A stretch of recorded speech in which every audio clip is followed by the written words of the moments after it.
Peace be with you. Friends, for this 22nd Sunday of Ordinary Time, I want to begin with our very brief second reading, taken from Paul to the Romans. Now, I've said to you before, Paul, the first great theologian, in some ways, all of theology is a footnote to Paul, and then Romans is his greatest work. And so it's where all theologians look, it's where all Christian theology begins in a way. Well, the little passage today, it's only a few lines, but boys, it pack a punch. And I want to unpack this a little bit now today. Let me just tell you now, here's how it begins. I urge you, brothers and sisters, by the mercies of God, to offer your bodies as a living sacrifice. Now, to get this, we have to go back to the youth of St. Paul. So he's Saul, Shaul, they would have said in his Hebrew, from Tarsus, so he's a Jew of the diaspora. Brilliant young man, knows the Hebrew scriptures and also knows Greek philosophy and so on. He's then sent to Jerusalem, the center of the Jewish world, to study with Gamaliel, the great rabbi. And while he's there in Jerusalem, what would he have known? He would have known very well all of the rituals and practices around the Holy Temple. Now, what happened at the temple? Well, there's some teaching went on there. That's true. There were scribes and so on.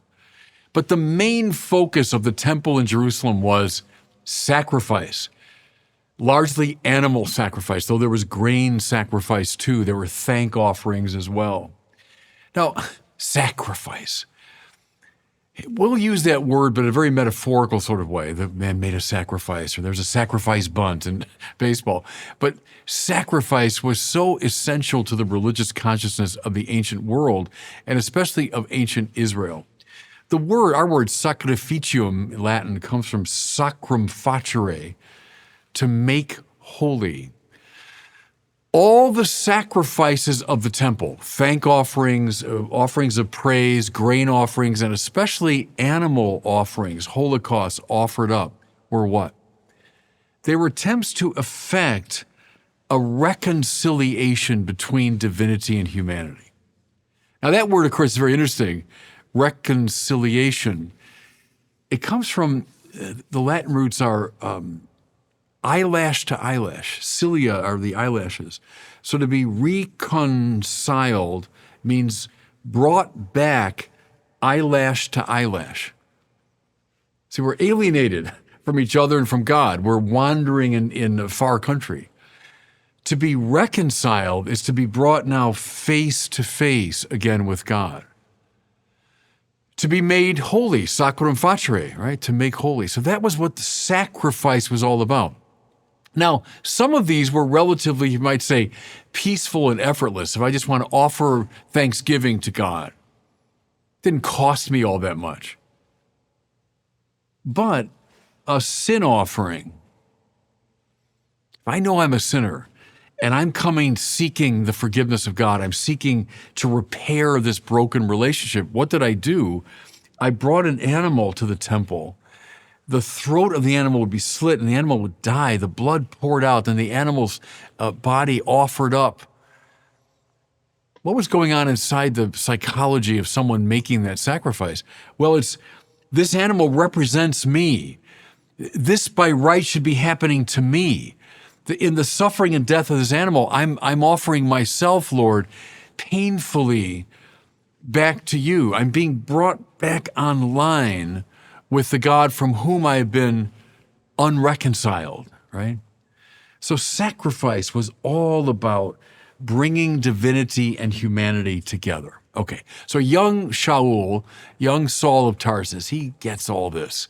He lives in the shadow of the temple.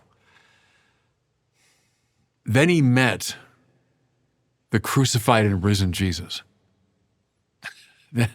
That experience, as he's going to persecute the church on the road to Damascus, he's knocked to the ground and the light shines around him and he hears that voice, Saul, Saul, why are you persecuting me? He meets the risen Jesus and everything changes. Or better, I really shouldn't say that. Not everything changes. Better, everything he knew about his Israelite religion, including the temple, now has been transposed into a different key. It now takes on a new purpose and focus. It's been brought into a higher context of meaning. What does he see now that he's met the risen Lord? He sees that all of Israel, and that means the covenant, that means Torah, that means the prophets, and it means the temple and its sacrifices, all have been brought up into Christ. Christ recapitulates, draws to himself all the great traditions of Israel. So that now, listen, it's the heart of Christianity. Now, Jesus in person is the point of reconciliation. Don't we say in our theological language that in him two natures, divine and human, come together? Right. In his person, he is the reconciliation of divinity and humanity.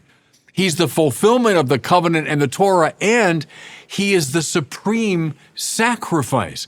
All of the millions of sacrifices made in that temple over hundreds of years are now gathered together into his one great sacrifice. Jesus is the fulfillment of Israel. Now, watch Paul, by the way. Shaul has become the Apostle Paul, ringing the changes on this idea all throughout his letters. Okay? Now, let's take one more step before we get back to this little passage. One more step. When he met Jesus and he heard those haunting words, because they're repeated, Paul, they come up again and again in the Acts of the Apostles.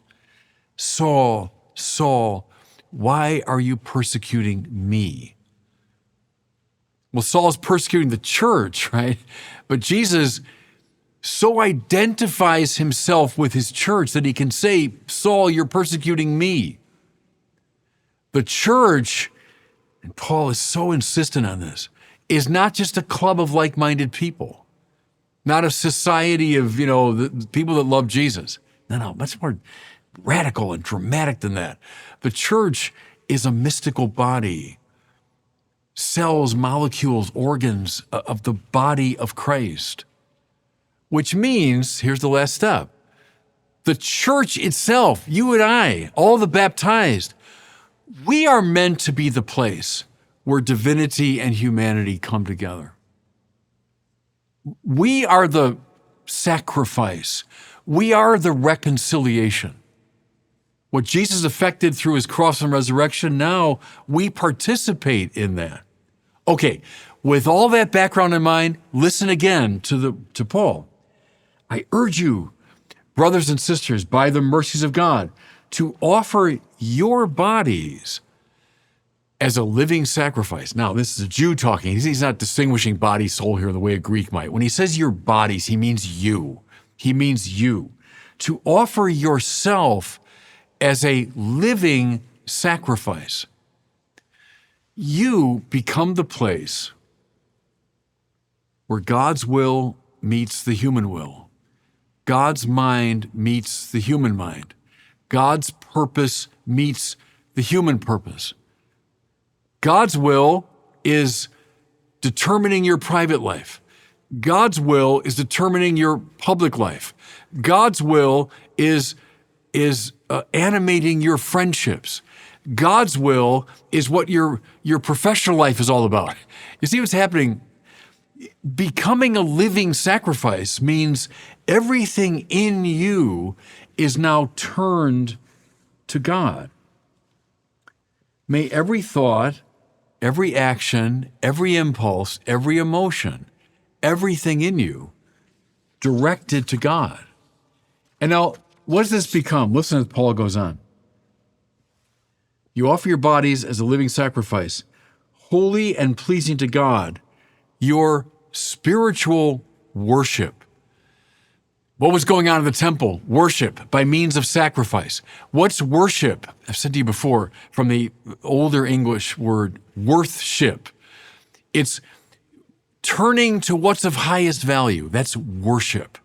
Now, fellow sinners, we all worship something, right? And it's typically something other than God, which is our whole problem. What's Paul saying here? In making of your whole life a living sacrifice, you are now turned to God in right praise. You're not praising anything else, nothing in this world. You are praising God, turned in every aspect of your life toward God, becoming thereby a living sacrifice. Now listen as he goes on. Do not conform yourselves to this age, but be transformed by the renewal of your mind. See, what does it mean to be conformed to the age? That means I'm worshiping things that every sinner around me worships. That means sex and pleasure and money and power and country and family and everything else that gets worshiped. When I turn my energies and my powers and everything in me to these false gods, I get off kilter. I become sort of cattywampus. I'm lost. See what Paul's saying is, when you worship aright, when you become a rightly ordered living sacrifice, now we're talking. Listen as he closes this little passage. That you may discern what is the will of God, what is good and pleasing and perfect. Now listen, I'm going to give you a model for your whole life. Not that I follow this. It's very hard for us sinners to follow this, but here's the formula. What's the will of God? Okay, now, is my mind attuned to the will of God? Is my will attuned to the will of God? Are my passions and emotions in service of a mind and will that are attuned to the will of God? Are my friendships in line with the will of God? Is the way I seek entertainment in accord with the will of God? Is my private life in accord with the will of God? Is the way I lead my public life, in my work? You see, you may discern the will of God and then turn your life in accordance with that will. You become a living sacrifice. Okay, just a quick word about the gospel, which sheds great light on this. So Jesus now says to his disciples, whoever wishes to come after me must deny himself, take up his cross, and follow me. Now, for us, the cross has become a religious symbol. We put it up on walls, and it probably gives a sense of peace, if anything. They knew about crosses. The people he's talking to here, they knew all about them. They saw them. They saw people writhing in their death throes for days at a time on Roman crosses. They knew exactly what that meant. It meant supreme suffering. So when he says blithely, whoever wants to follow me must take up his cross. Well, see, why? Why? Because we're off kilter. Because our wills aren't properly directed, right? Because everything I just named is not ordered to God's will, but to something else. Therefore, bringing us back online is going to feel like a sacrifice. And I mean now, those bloody sacrifices offered in the Jerusalem temple. What's happening to this poor animal, his blood poured out, he's dying in front of me, ought to be happening to me. See, getting online with God is not a walk in the park. It's a sacrificial business. Listen, whoever wishes to save his life will lose it.